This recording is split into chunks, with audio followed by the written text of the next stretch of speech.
Hi there, Sandra here from Create in Spain. Today's project is going to be done with some vinyl cutting. Now this is very cheap sticky backed vinyl. Because of that I'm going to put it on some acetate.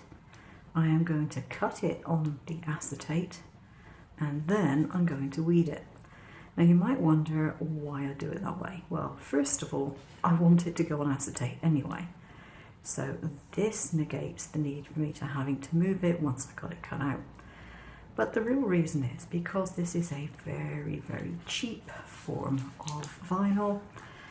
It's got a very fragile paper backing and quite often it can be very difficult to weed off of that. Things will come off of it. I can't even find the corner at the moment. Things will come off of it when they're not supposed to, and sometimes the paper gets stuck and it can just be messy. Right, I've peeled back a corner at long last and I'm just going to line that up there and then hopefully remove the backing relatively easily. You just want to flatten it down as you go, making sure you don't get bubbles in it. It's usually fairly easy to do it. There we go, that's nice and flat. So now I'm going to literally kiss cut that on my cutting machine. Now kiss cutting simply means that I'm cutting through the vinyl, but I won't be cutting through the acetate. And then I will be able to weed off the parts that I don't want. I've got this cut out and you can probably see I've got these crisscross lines in here. These are weeding lines that I put in with Cut Slot, and it makes it so much easier to just weed little areas. So this is what my design looks like when it's been weeded. Now you'll notice it has these squares across it.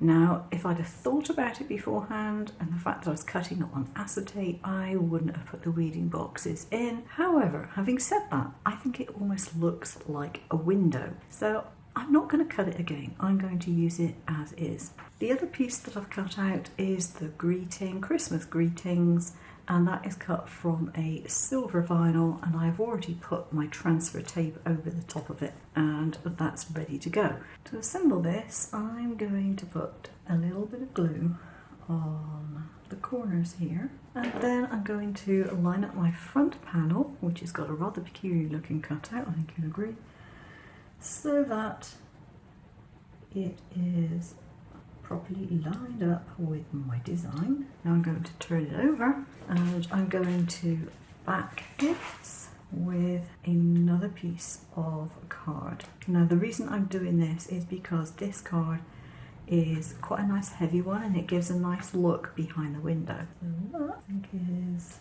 where it needs to go. There we go.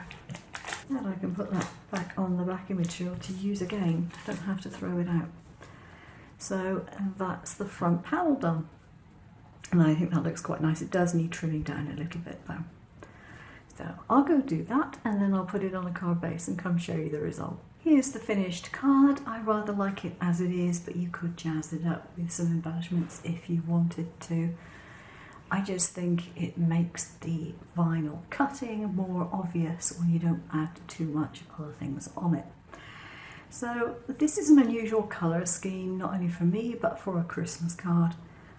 It's actually growing on me. I mean, I made it this colour because I had scraps of this particular colour, and as a prototype that's what I try and use. But I actually rather like it. And I even quite like, as I said, the squares which are engraved into that plastic. It makes it look a bit like a window.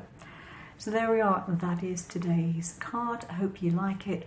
If you haven't done already, subscribe, leave comments down below, and have a look at Create in Spain on Facebook. You'll be amazed at what you can find. Thanks for watching. Take care now. Bye bye.